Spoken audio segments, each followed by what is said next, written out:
Yo, everybody. Welcome to Off Panel, a weekly interview podcast about all things comics, brought to you by Sketch.com. I'm your host, David Harper, and this week, I'm recording a special in-person podcast from the 17th floor of the Captain Cook Hotel in Anchorage, Alaska, as I'm joined by the artist and script assister / story man of comics like Alex and Ada, Eternal Empire, and the just launched 20XX. It's Jonathan Luna. Thanks for coming on, Jonathan.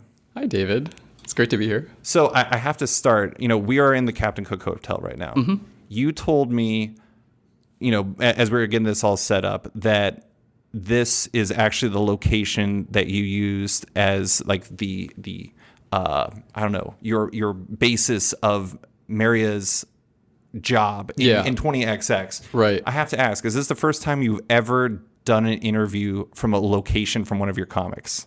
I don't think so. What? Is it the first time? Yeah. Yes. That'd be amazing if it wasn't. Yeah. No, sorry. I heard the question wrong.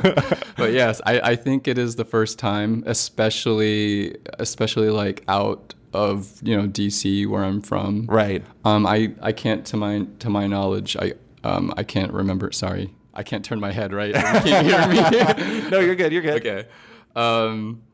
But yeah, to my knowledge, I believe, it's the first place. And it's funny, we came to this building this morning so that there was light, because for people who don't know, the sun goes down at 4 p.m. over here. Yeah. I wanted to see the location in the day.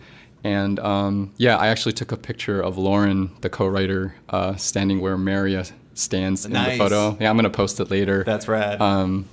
Comparing the shots. I can show you later too. But I feel like it's one of the most jarring parts about coming to Alaska is how dark it is. Even living here, you never really get used to like the whole 30 days of night type thing. It's very, very jarring, especially when there's not a lot of snow out. Thankfully, you got here during our first kind of big storm. Yeah, I'm fortunate. I feel very fortunate that it started snowing like the first day we got here, because I don't know. I really wanted just a full experience of Alaska. Anchorage. Yeah. You got it. Yeah. Lucky you. I think I would have been a little bit disappointed if we came here and I just didn't get to see any snow. Yeah. And when you emailed me, you said hopefully that we would get snow, so you got your wish too. I know. My wife is super happy. Oh, yeah? She thinks that Alaska and the darkness minus the snow is like extremely depressing. I do not blame her, because it's just when it's super dark out, period, the sun brightens it up. It gives it like kind of a pinkish, like orangish hue, which is really nice. Yeah. But I could go on and on about Alaska. I do, before we get into 20XX, I want to start by talking about some of your background, because when I was researching before this podcast, I read that, when you were a kid, you were living overseas on like a military base in Iceland and in Italy and everything. Yeah. And I think that's interesting because, you look at some of the artists who come up, in Europe, and they have a different interests in the styles that they follow than American ones. A lot of them are reading things like Asterix and, Tintin and everything like that. Did growing up outside of America, do you feel like that affected your art or your interest in stories, or because you were on bases, did you get enough of American storytelling to not make a difference? Yeah, that's a good question. I wasn't that familiar with European comics when I was there. Right. It was very base centric. I was always on the base. I didn't really spend a lot of time out on the economy, as they call it. Some nights we partied a little bit out there, but it's funny, let's see, I got into comics before I moved to Italy in I can't remember the dates, but I think it was around 88 or something like that, but I was in 4th grade or something. But there was a time, I was in comics before that in Arlington, Virginia, and I was reading Ninja Turtles and stuff like that, and Mad Magazine, Cracked Magazine, and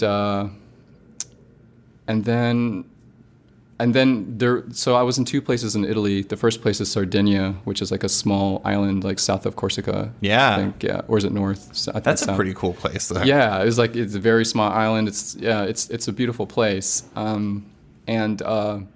Still young, and I think that started. I think my first superhero experience or comic experience was there. It was uncanny. It was Inferno X-Men. I've kind of posted about this a bit. Sure. And sadly, I'm still working through that graphic novel. Oh my god, it's taking forever for me to actually read it. You mean like the storyline Inferno? Yeah, I have the trade. That's a really fascinating place to jump in on the X-Men. It's pretty is wild. it? Yeah, I mean, it's a really wild X-Men story. It's just like there's like a baby, and there's the devil, and like the baby's mom is like a clone, and you're just like, what is happening in this comic? Yeah. Although that's a lot of X-Men comics when you really think about it. Mm-hmm. But it seems like you were kind of always wanted to make comics to a certain degree, from what I understand. Were you always kind of drawing and telling your own stories even when you were a kid? Yeah. My brother and I would just draw a bunch of comics when we were in Arlington, Virginia. And then, I don't know, I can't exactly remember like how much we were doing it in Italy, but yeah, so I think what I was getting to with like Uncanny X-Men is like, that was like my first superhero comic experience. And then, so then I moved to Sicily, which is another island. And basically, I don't know, in between Sardinia and Sicily, we stayed with like an uncle or an aunt in Virginia Beach. And my cousin, he was like super into comics. He was an amazing artist, by the way. And he was super inspirational in terms of like, reading comics. Like we would go to the comic store all the time. And this was like a new experience for me at that point in my life. And it's crazy, comics were like $2 then. Yeah. And I think like they were like recently $2 from like 99 cents. So that was like, whoa, they went up in price. Right. And that's kind of like a big thing when you're a kid, right? But yeah, so I was getting way more into comics then. So once I moved to Sicily, no comic stores there. So I had to order all of my comics. And this was the Image boom. Oh, right. And like, and it was that time where I would like order like, multiple copies of every, thing. And I don't know why I did that. I wasn't even trying to make money out of it. You were just excited. Yeah, I was just excited. I was like hoarding. I don't know. But I still have them all. I have like 5 copies of Wildcats #1. Yeah, I oh don't know why I have 5 copies of it, but I have 5 copies of it. Yeah, I do too. It's like it's crazy. But sorry, am I answering your question? No. I was just like I was curious, like at what point did you really start being interested in telling your own stories? Because I know you went to SCAD and you actually graduated with a degree on sequential art. Were you always interested in that path after that formative experience of Virginia Beach? I think. Okay, so there was making the little comics that my brother and I would like fold, like lined paper and just make comics that way, and then in 6th grade in Sicily we had this project where they basically the teacher asked us what would we want to be when we grew up. Oh, nice. and you're drawing this like piece of art. And you're supposed to use like the tools of the trade. And so, I don't know. At that point, I just knew I wanted to be a comic artist. I don't know. I always answer this question with this moment in my life, because it's the first time I like put it to paper. Sure. I would use like rulers and protractors and pencils and pens to spell out comic artist. Yeah. So yeah, that was kind of like a big moment in my life, and I became like cognizant instead of just this subconscious feeling. Yeah. And so I would draw a lot. I was just always sketching in my sketchbook, but it's weird. I never really drew comics though when I was like a teenager. I just drew in my sketchbook a lot, but I knew I wanted to be a comic book artist. So yeah, and then I think slowly I did start to do I did like 1-page things like in high school. Sure. And I think I was going to post some on social, but I don't think I have yet. But actually, I did a one-shot for Comixology called The Crescent. Oh, I know.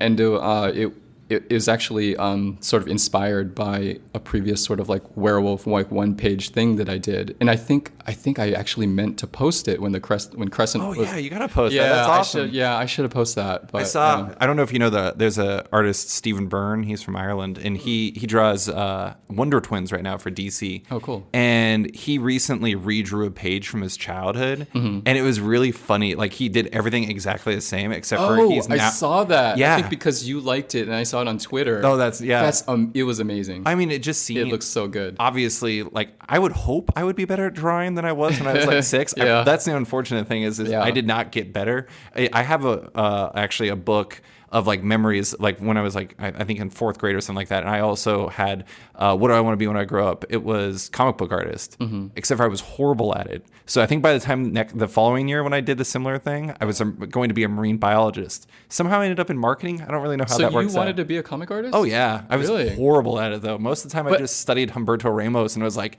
big hair on everyone. But it's weird though, because like if I looked at my art back in the day, I would think that it's bad. But for some reason back then, everyone like loved my art. You Really? know? Yeah. But I mean, I don't know. I just wonder if maybe it's like this. It's like as you get older, the level of what looks good gets higher and higher. You know what I mean? Totally. Yeah. Yeah. It's like if you see like, you know, like if a 1-year-old or whatever, a 4-year-old drew what you did, you'd be amazed. You know, but. I mean, that is the funny thing. I was actually thinking about this earlier. I was like thinking about doing a piece on like artists and how like, because every artist I talk to, I've never met someone who's like, yeah, you know what, totally fine looking at my old art. I am happy about that. Every single one is like, oh, I can't look back at it. It's horrible. Oh yeah, I mean, I could look back on it. Really? But yeah, I mean, and you could delete this part by the way. But I'm curious about you. Like you're very knowledgeable about comics and stuff like that, and you get very deep. Sure. Into the, you know, what do you call it? Like the craft or something, or I don't know. Sorry, the minutia. Oh yeah, you know, sure. like of you know of comics, and you know, I've always wondered, like, do you ever plan on making comics? Yeah. No. No. It's so weird because basically from like 6th grade on, I had no interest in it, and I don't really know why. I just like, you know, I'm interested enough to learn about it and to ask people about it. I just like telling people stories and like, you know, exploring like what people do, but I've never, that's the funny thing is like, I actually, the thing I want to do in comics is open my own comic shop. That was always the thing I wanted to do. That's cool. Don't tell John. Competition. But that's the funny thing is normally when I tell a creator that, they're just like, really? That's crazy. But yeah, no, I mean, that's, I don't know. I just was never good at it, and I think when my talent was lacking, I was just like, you know, I can convert this into something else, and yada yada yada. It happened. But you know, going on to, you know, just moving past all that, I am kind of curious as to how your style developed, because I know people like comment on the fact that, you know, you have a very clean line. It's very, you know, people use the phrase simple as if like, you know, what you do is actually really that simple. But how did that come to be? Was that always just like the direction you leaned, or no? Were you, when you were growing up, were you like trying to emulate the Image guys? Yes. Oh my absolutely. God. Awesome. Absolutely. Yeah. So it was basically like Jim Lee and Rob Liefeld. Those were the ones that I was, you know. So like it started off, yeah, like Jim Lee was huge, you know. So it was like a lot of hatching, stuff like that. And I think I can go through the phases. So it's basically that, and then Brian Hitch started drawing Ultimates. Yeah. And then that was hugely inspirational. So at one point, my art used to look a lot like that. Interesting. Yeah, like a lot of like blacks and you know, just like very grounded comic art. And I was actually gonna post that too, but I have. It's giving me a lot of social media reminders. Yeah. I actually have some like really cool pages I've been meaning to share. So I actually almost got a job with Marvel before Ultra. With these pages, you know, like they were like, this is like really looking awesome or something, but like I can't remember like why they said no at the time. But you know, I mean, I'm looking back at it right now, like I can look back at it right now and I think that it's like actually it would look good on a comic. So I'm actually kind of surprised that they said no. I think it was actually Jimmy Palmiotti that actually like responded. Really? Yeah. So it was like Marvel Knights days or what? I don't know. I don't know what was going on, but I think it was him that actually responded to me. It's just interesting though, because I feel like because I think the first thing I read from you was The Sword. And so I kind of feel like, I mean, I'm not saying that you are stagnant or something like that, but I feel like I've always known your kind of general style. And I'm just trying to imagine Jim Lee, Rob Liefeld, Jonathan Luna, or like even Brian Hitch, Jonathan Luna. That's kind of blowing my mind a little bit. I'll definitely share that with you, at least privately. But I mean, that's the interesting thing is I think a lot of times when people, like, you look at somebody and you see their art and then they talk about their influences and you're just like, really? Like, that's your influence? It's like, Jorge Zafino and like, Alex Toth and stuff like that. And it's like somebody who has a completely different style. And you're like, how does that add up? But that's kind of the interesting thing about influences is it's not always so direct. I think if you look at like the profiles of my faces, I think you can see the Jim Lee. Sure. But yeah, it's crazy. So, actually before the whole like Brian Hitch phase, I was actually doing something similar to what I do now with like, just the minimalist lines. I don't know where that came from. I really don't know actually. I don't know where that came. It might have actually maybe been from like Ghost in the Shell, the anime. Sure. That's a huge influence on me, but I can't like consciously pick something. So it's weird. So I think like after college at SCAD, I went into that sort of like Brian Hitch direction. Not like I just loved his work. Yeah, it's great. Yeah, it's like I wasn't trying to like be more mainstream or something like that, or just try. It wasn't like me changing to be more successful or get a job. I just really liked what he was doing. I feel like those widescreen comics with the Authority and Ultimates, I mean, like that was a huge moment for comic art. Like it changed storytelling. Yeah, I guess it was just that inspirational. And then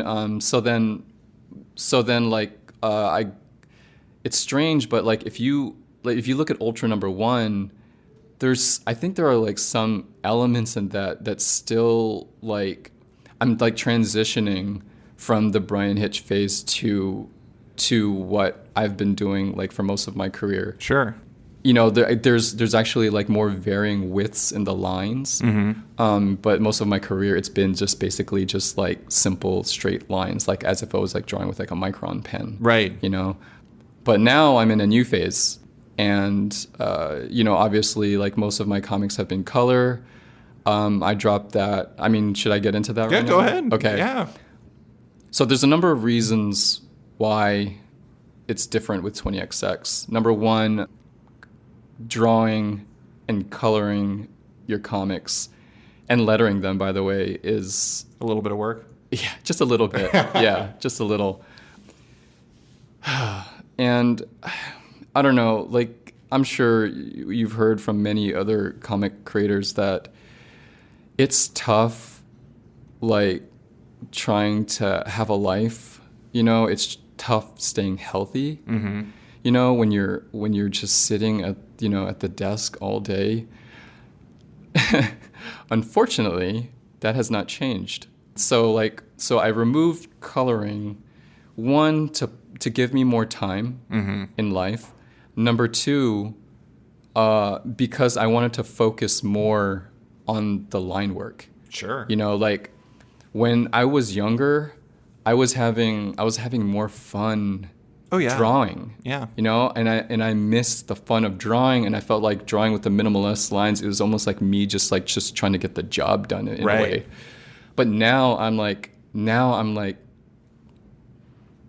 focusing on the drawing, and it's like, I don't know, the passion for drawing is back. Yeah. Instagram has helped a lot too, with just like following artists and seeing the work that they're doing and everything. Oh my gosh. It's like Instagram is like it's so inspirational. It's really kind of life-changing, just seeing what everyone's doing.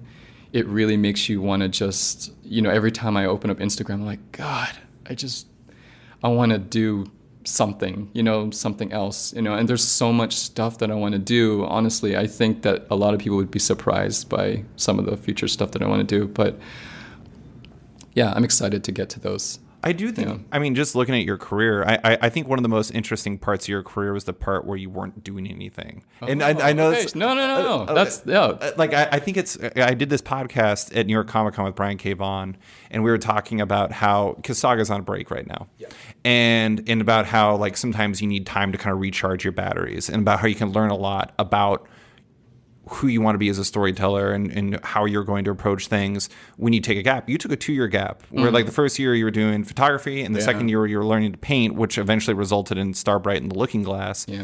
And I have to imagine, I mean, because I imagine like you could probably maybe during some of that time, you weren't intentionally, but you're kind of rethinking the way you did things. Was that stretch like quietly important part for you as a creator and like figuring out what you wanted to do and the stories you wanted to tell at all? You mean like taking that time off, like, because it seemed like, I read somewhere that you said that when you did Starbright and The Looking Glass, it made you realize you really wanted to make comics because you were doing stuff in a slightly different way. Was that the case, or was it more just like you needed a break? I think what I was saying was like, So one of the things that I've always wanted to do, and I still want to do, is make just like a simple art book. Sure. But that's like really different. That's like, I don't know. It's kind of difficult. Like I feel like you kind of have to like grow that audience first. Sure. Number one. And so there's that. And then I wanted to do an art book, and I just wanted to just spend like just a lot of time on each illustration, and just make just beautiful pieces and just art, and maybe some kind of like poetry or something on the side or something like that, some words. And, I was going towards that, and then I realized I really want to have story in here. Like I miss telling a story. Mm-hmm. So that's why I went into the sort of like picture book kind of direction. Right. So yeah, I don't know. It's really weird. I never imagined myself doing a picture book. Well, I don't know. There's a part of me that kind of did, but it wasn't like one of the number one things that I had to do. I just sort of like fell ass backwards into that. Sure.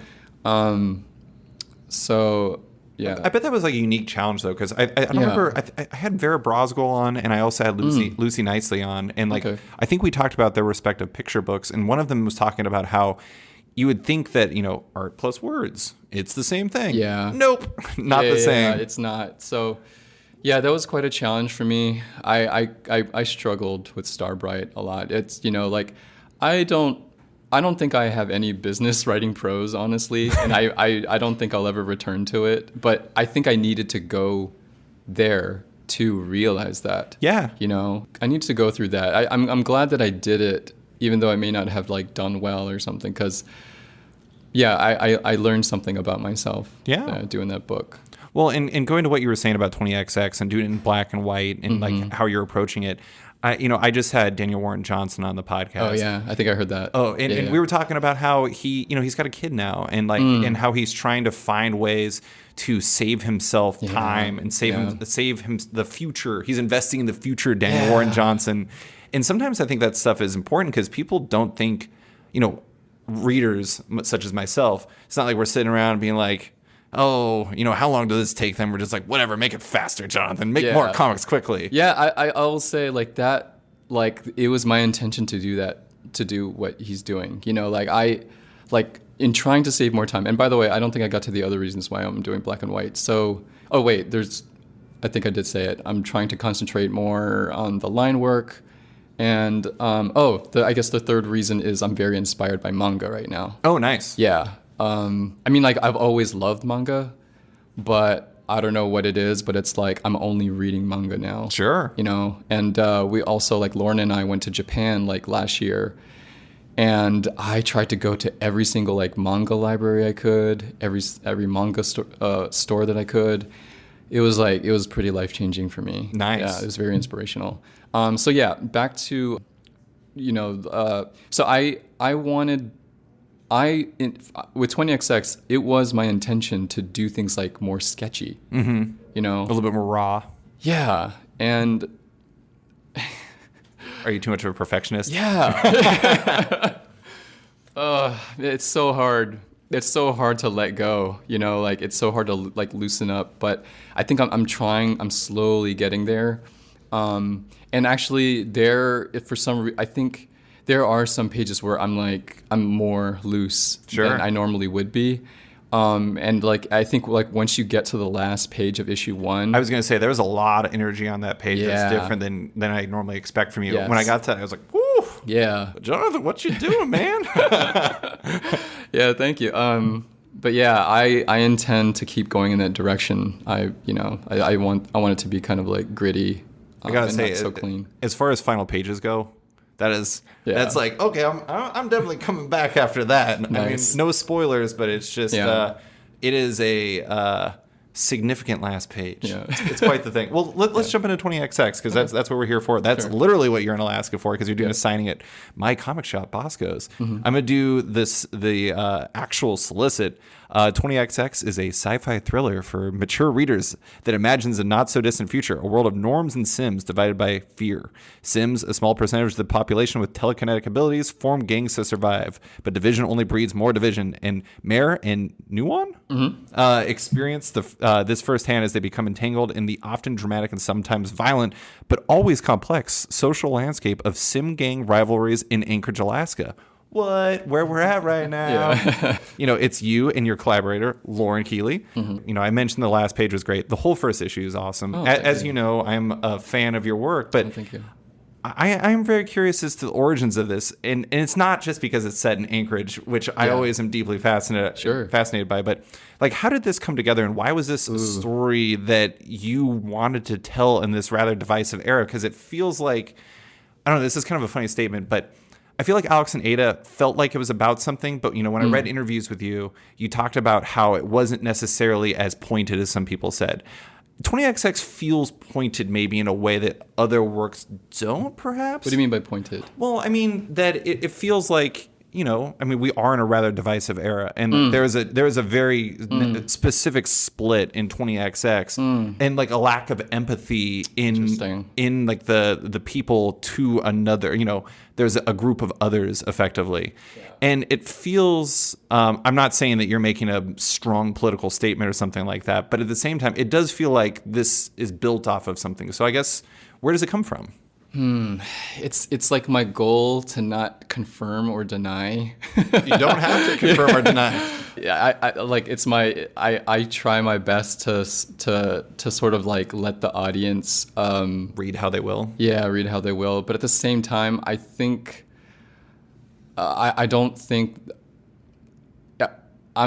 we're going for like a strong political. Sure. I think really what we're just trying to do is tell a story about, like, I really just wanted to tell a story about gangs. Really? Honestly. Yeah, like gangs, like in a sort of like cyberpunk inspired world. Nice. And Lauren, really wanted like some sort of like semblance of magic in there. Mm-hmm. So that's why we added this sort of telekinetic abilities. So I don't know if we mentioned this before, but Lauren's actually in this room with us right now.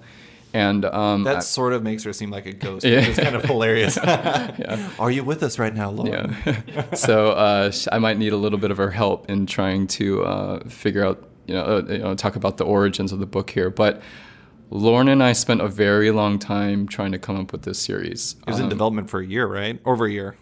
Yeah. A lot of it, like half of the year, was like literally just trying to pick something. Like, we started off, I think at one point we started off doing this sort of like, we went into like a cyberpunk kind of like idea. And I think from the beginning we even knew that it was in Alaska.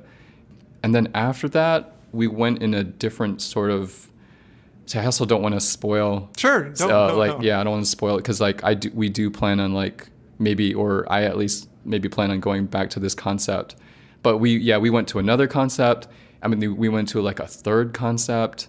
Sometimes picks up pieces and parts and becomes something else. Yeah. So basically, we just went through so many different concepts, and so we realized, we basically like picked all of the favorite elements and we sort of like mashed it into one, and that's how we got like 20XX basically. What else? I just want to say I do love that it's set in Alaska. I have to admit I'm slightly biased about that. So why Alaska? I do have to ask. Yeah, it's funny. Like Lauren and I talked to 2 classes in high schools today, and they asked us the same question. And we don't get a lot of stories about us. Mostly it's about vampires and darkness. And yeah, it's funny. I asked them. I was like, they were saying like, what is your impression? I was like, of Alaska, and I was like, I don't know. I was saying like I get the feeling that that America doesn't really think much about Alaska, and it has to do with the fact we're really far away. Yeah, you're far away. Yeah. Yeah. I mean, when they say the lower 48. Yeah. It's like, why did they say that? It's because it's lower than us, and it's 48 of them. Hawaii is over there, so they're kind of with us. Okay. We hang out. Yeah, but isn't Hawaii low also? It is also low. I mean, technically, really everything is lower than us, unless you're in Svalbard, in which case, good on you guys. Yeah. Yeah, so it's weird. It's kind of random, actually. We didn't put a lot of thought into it. So we knew we wanted to tell a cyberpunk-inspired story. And I'm trying to be careful, by the way, when I say cyberpunk, because I was talking to the kids today, and I was using the word cyberpunk, and one kid was like, one kid was like, it doesn't look cyberpunk. And I was like, okay. Well, I was like, well, we're not trying to make it look like Blade Runner. It's just, it's inspired by it. Right. And we're trying to make something a little bit more fresh. Sure. Like we don't want to just copy something else. And that, using Anchorage is kind of part of that. So a couple of reasons. Number one, it's, so many cyberpunk stories are told in like whatever, LA, San Vegas, Francisco. Yeah, big cities. And I just thought it would be amazing if we told something, in like this area like this. I imagined having like a scene out like in this like gas station out in the wilderness or something, far away from here, where there was like, I don't know, just lots of nature or lots of snow or something like that. And just having like these like cyberpunk elements in it, that just made me excited. Yeah. Alone, The second reason is the fact that the story is about, so in this world, there are Sims and there are the normal people are called norms. Right. And the Sims, short for, symbiotes. Yeah, symbiotes. Yeah. They have a virus. They carry a virus, and this virus basically, what's the word, Lauren, where it like it attaches to a material? Oh man. Yeah. So the virus imprints at some point in its life on a certain material. So when it attaches itself to a human brain, the sim is able to telekinetically manipulate, the special material and only that material. Right. So people, like everyone in the world is wearing like these air masks. Anyone who gets infected, like 99% of them die. And the 1% that don't die, they survive it. They have totally rad telekinetic powers. Yeah, exactly. They have STS is what we call it. It's selective telekinesis and and sensing, right? So around Bethel, the permafrost is melting because the permafrost carries like a lot of like bacteria and stuff. So in our world, it has long carried the virus in it, which is called the Bethel virus because it's near Bethel. Yeah. So the virus is released from the melting permafrost, and therefore that's why we're in Anchorage. That's a good origin. And we point. chose the capital of Alaska. Yeah. That's awesome. Yeah. Well, I did want to ask because I'm not to put more ideas into your book or anything like that, but I do think it's interesting.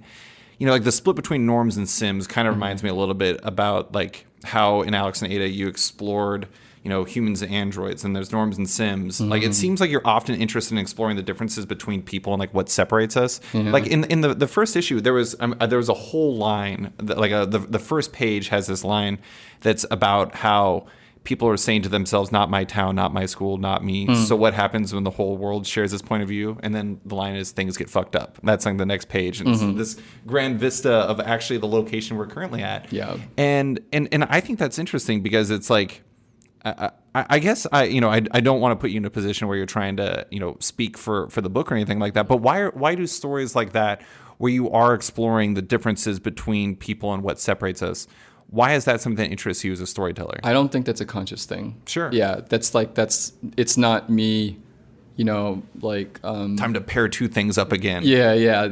I think that was like kind of accidental. Sure. And I think I might have even noticed that there was like a similar theme there, and I was like maybe trying to avoid it, but I don't know. I think that what we have for 20XX is, exciting enough for me that I just kept going with it because it's kind of different.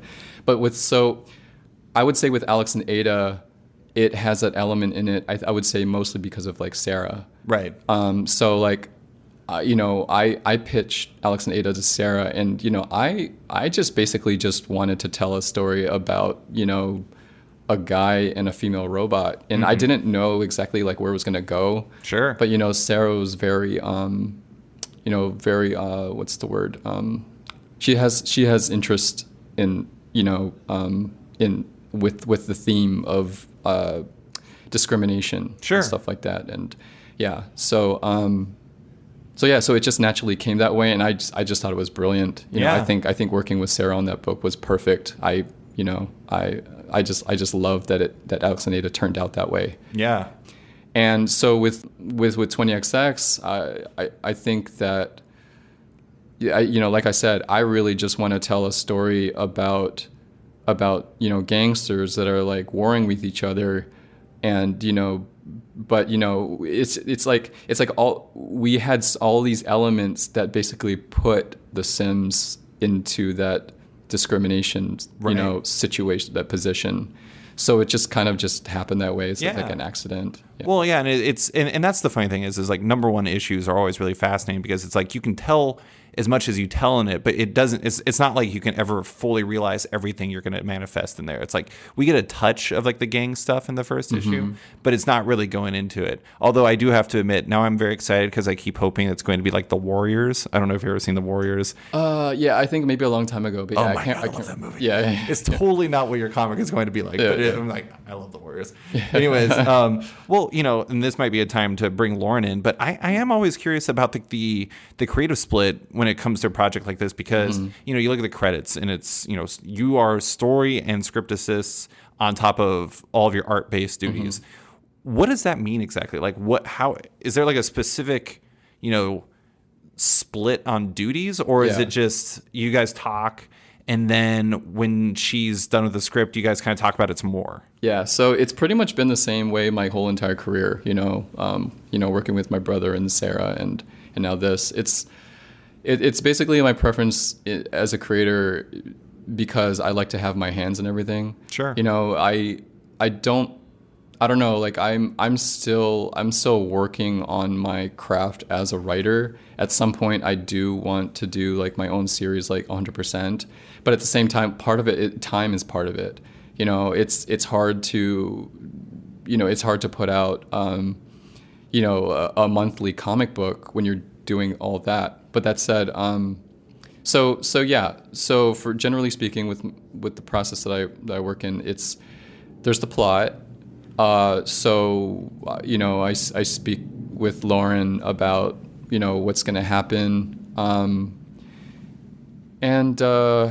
so we figured out the plot, and then once that's pretty good, it doesn't have to be like completely solid, or detailed.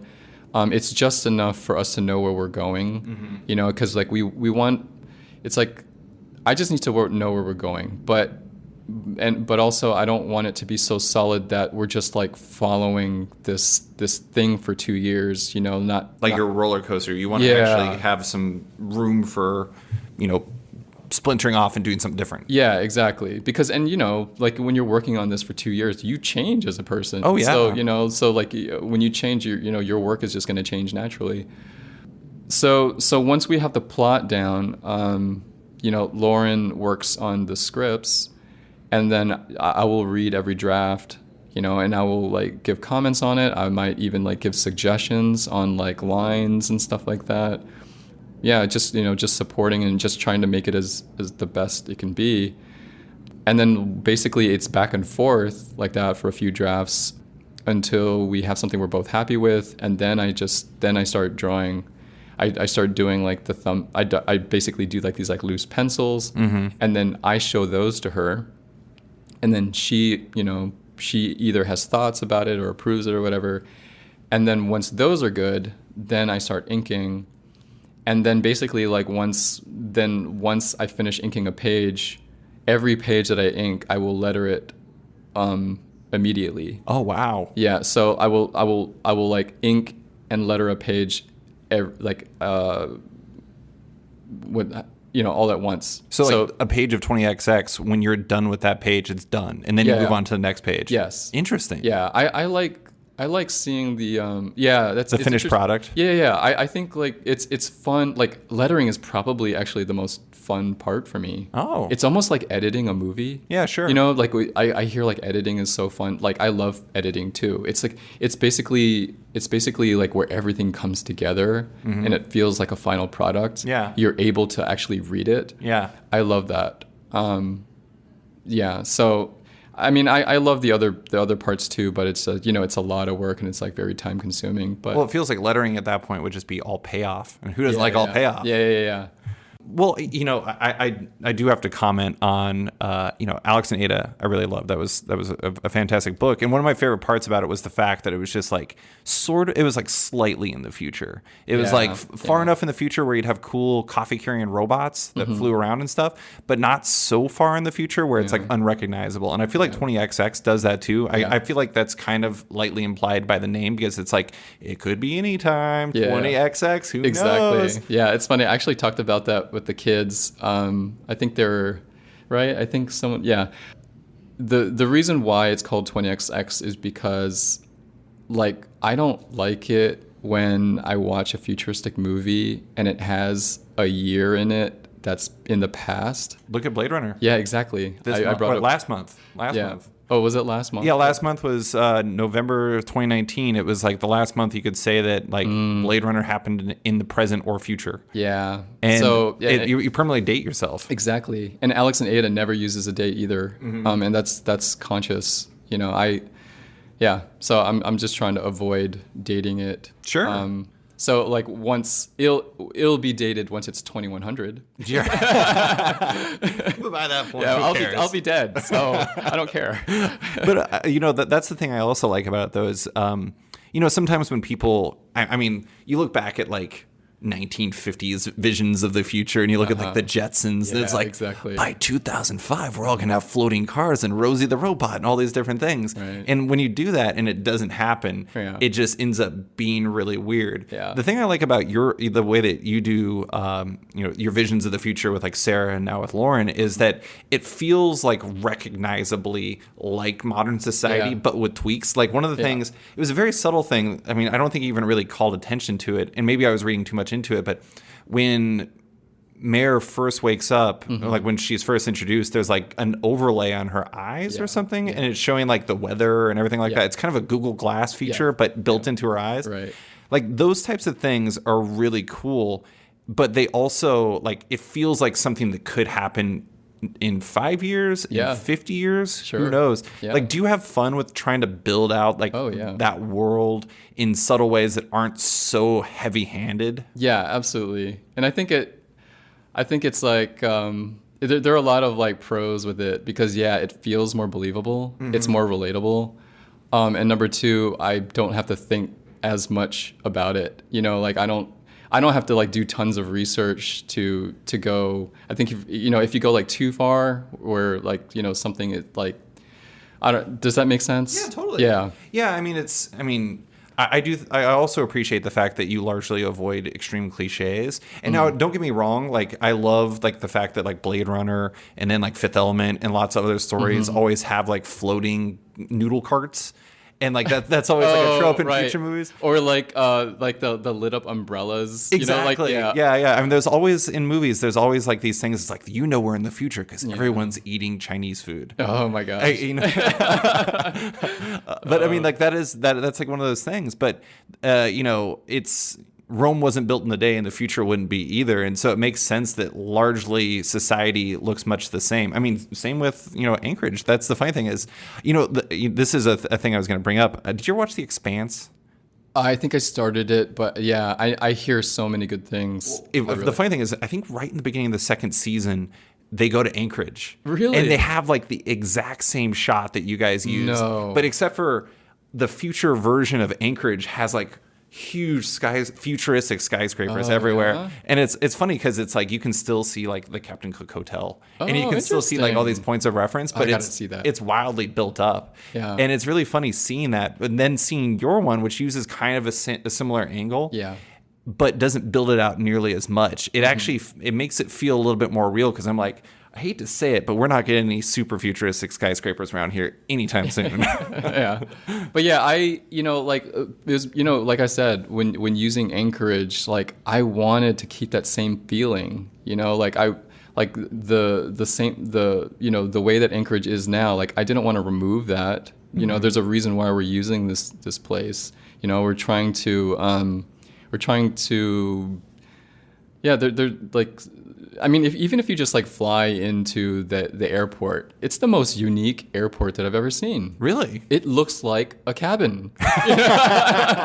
Like it's amazing. Like I think it's a beautiful airport. Yeah. It's got all the stones and stuff like that.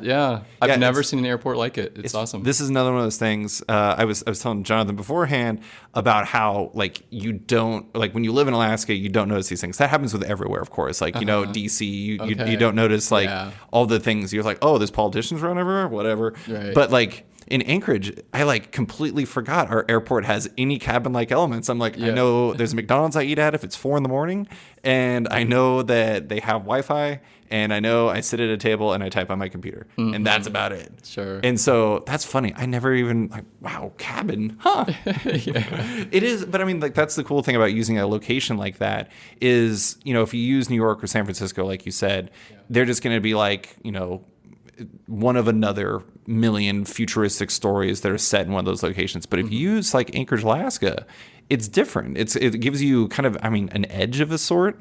I think so. Like I'm really happy that we chose this location for the story. So with like the Bethel virus and everything like that,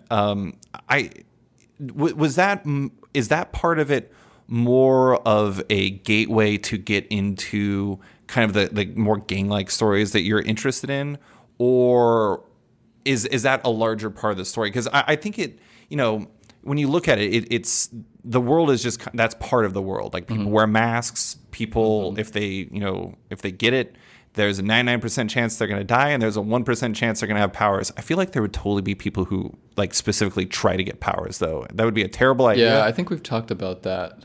Yeah, but yeah, it's a terrible idea because you're probably gonna die. Yeah, you're most likely gonna die. But I mean, is that all? Like, are you trying to get more towards like what the Sims world is like, or is? I guess what I'm curious about is like the status of like that, like the virus, a larger part of the story, or is it more like a path to getting to a specific interest you have in that world, like those gangs? Yeah, I mean, the meat of the story is going to be basically these two gangs. So I don't know if I said this yet, but in Anchorage, there's basically this road called, it's Route 1 Seward Highway. Yeah. Right. Yeah. And that's basically like what separates the two sides. West side versus the east side. Yeah, there's a west side versus the east side. West side for life. Yeah, west side.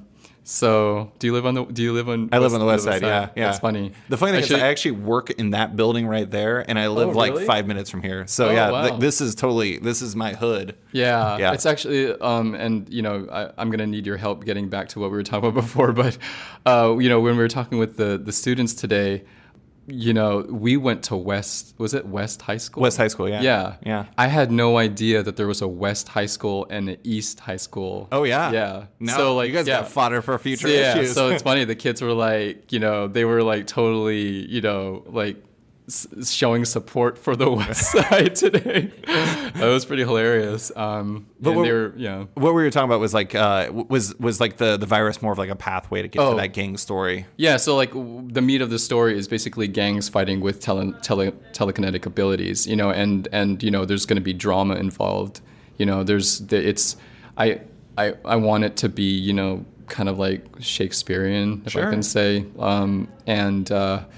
obviously there are inspirations from like West Side Story or like Romeo and Juliet, something like that.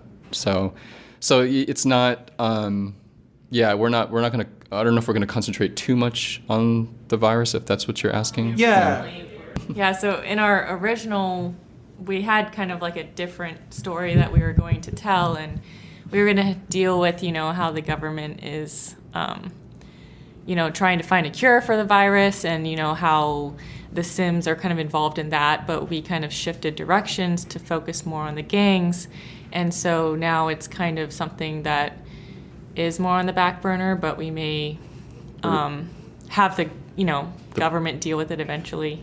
Well, and that's the cool thing is like just in the first issue, you've set up a lot of different directions you can take this story if you feel like it. Like, was it too much? No.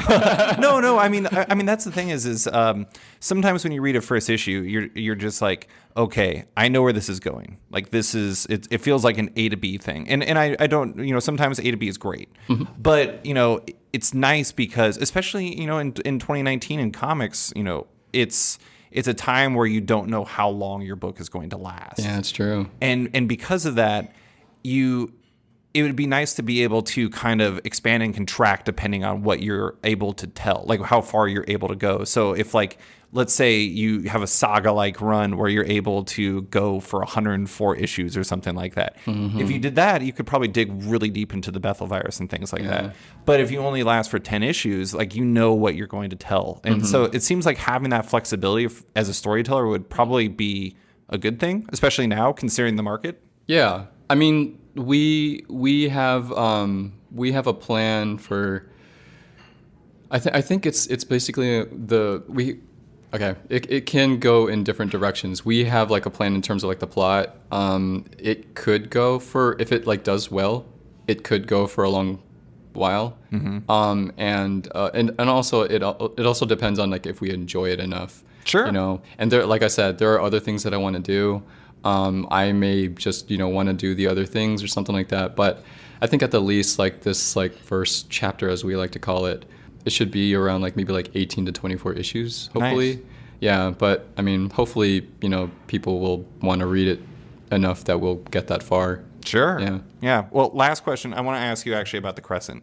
Okay. Because I do think that was like a really interesting thing you did. The Crescent is the first comic you made completely yourself. It's about a woman in armor that's confronted by a pack of werewolves, and is apparently based off of a one-page story that you did long ago. Yeah. It was a Comixology digital one-shot. Yes. Why was that something you wanted to put together? Was that like kind of like a personal challenge, wanting to see if like that was something you could do? Yeah, absolutely. Okay, so I do want to tell a lot of short stories, a lot of them. I have a lot of ideas. I'm just trying my best to get them all out there. So, and I even spoke with like Brian K. Vaughan and Marcos Martin about like maybe doing something with Panel Syndicate, but I ended up, they were super sweet to me. They're very welcoming. But I just decided to go with Comixology just because it was simply with the fact that all of my other comics were there digitally. Sure. So I just wanted be part of a family. Yeah. So, sorry, am I? Yeah, I mean, just basically, like, I was curious as to why you decided to do that, whether that was like a personal challenge for you as a creator. Yeah, I mean, I definitely, yeah, I do want to, do like I wanted to, these short stories I want to do mainly all by me. Yeah. Yeah. So yeah, I was just starting to go in that direction, and I hope to keep doing that. But yeah, I also I've been thinking a lot about like how to do these. Like I could have pitched. I could have done it with image. Sure. But I don't know. I think like it was also an experiment. Yeah. Like just doing it just digitally. That was an experiment. I could have done it with image and probably got more money. By doing that. But at the same time, like I can still probably do that. Just like what the Panel Syndicate did with Private Eye. Yeah, like Private Eye And Barrier. right? And I think like Brian K. Vaughan just like released like the Walking Dead thing. The Walking Dead, the Alien. Yeah. So yeah. Yeah. Well, Jonathan, that is all I have for you. Lauren, thank you for jumping in for a second. It's time to go eat. All right. Thanks, everybody. All right. Thanks for listening to this week's episode of Off Panel with writer-artist Jonathan Luna. You can find Luna on Twitter and Instagram at JonathanLunaCom and his work in the just-launched 20XX at Image Comics with Lauren Keeley. As a heads up, Off Panel is once again brought to you by Sketch.com. Check out the new version of the site and consider subscribing for access to all the site's content and its members-only forum. If you're a fan of Off Panel, make sure to check it out on Patreon. If you back the show in there, you not only support it, but you get early access to each week's podcast, access to weekly content, and more. Also, don't forget to subscribe to Off Panel on iTunes or Spotify and give the show a rating and review while you're at it. You can find Off Panel and Sketched on social media by liking it on Facebook at /Sketched, that's SKTCHD. Follow it on Twitter at @SketchComic or following me at @SliceFriedGold. Big thanks to all my existing patrons, including Christopher Todd, Transmitter Down, Harry Sayer, Waltz Comics and Books, Carl Mizell, Danny Ollie, Paul Salates, Litwin Studios, Akil Wilson, Nathan House, Alex Dimitriopoulos, Terry Dodson, Troy Jeffrey Allen, Liana Kingus, Keegan Ray, Milton Lawson, Wesley Giff, Sean Kirkham, Harry Small, Alistair Ross, Julio Anta, Brett A. Schmidt, Jason Goodmanson, Paul Reinwan, Connor Farner, Vida Ayala, Aditya Bidikar, Tara Ferguson, Dave Slusher, WMQ Comics, Akil, Kokachi, Phil White, Ben Becker, Sean Pinello, Ken Heidelman, Philip Seavey, Al Ewing, Ryan Alcock, Nick Michelin, David Kelly, Robert Wilson IV, Nick Polito, Owen McCready, Brendan Fletcher, Gary Maloney, Jonathan Nilsson, Matthew Groom, Jason Massey, Adam Bogert, Xavier Files, Matthew Taylor, Tyler Turner, Nick Patera, Jacob Sorelli, Ford Gilmore, David Baraldi, Ira James Udaskin, Modern Magic Stories, Nick Hall, Bjorn Basin, John Hendricks, Steve Anderson, Ian Maxfield, Cliff Chang, Benjamin Schipper, Colin McMahon, Chris Palmer, Scott McGovern, Nathan Fairbairn, Kat McKenzie, Greg Rucka, Adam Highfield, Fiona Staples, Chris Hallren, Mark Abnett, Mike Murphy, Michael Shirley, Tom Barnett, Jim Demonacos, Norbert Niccolo, James Kaplan, and Mission Comics and Art in San Francisco. You guys are all the best. A quick thanks to Upright T-Rex Music, who wrote and performed Off Panel's theme song just for the show. Check out their music on Spotify because it's completely delightful. Thanks for listening and tune in next week for another episode.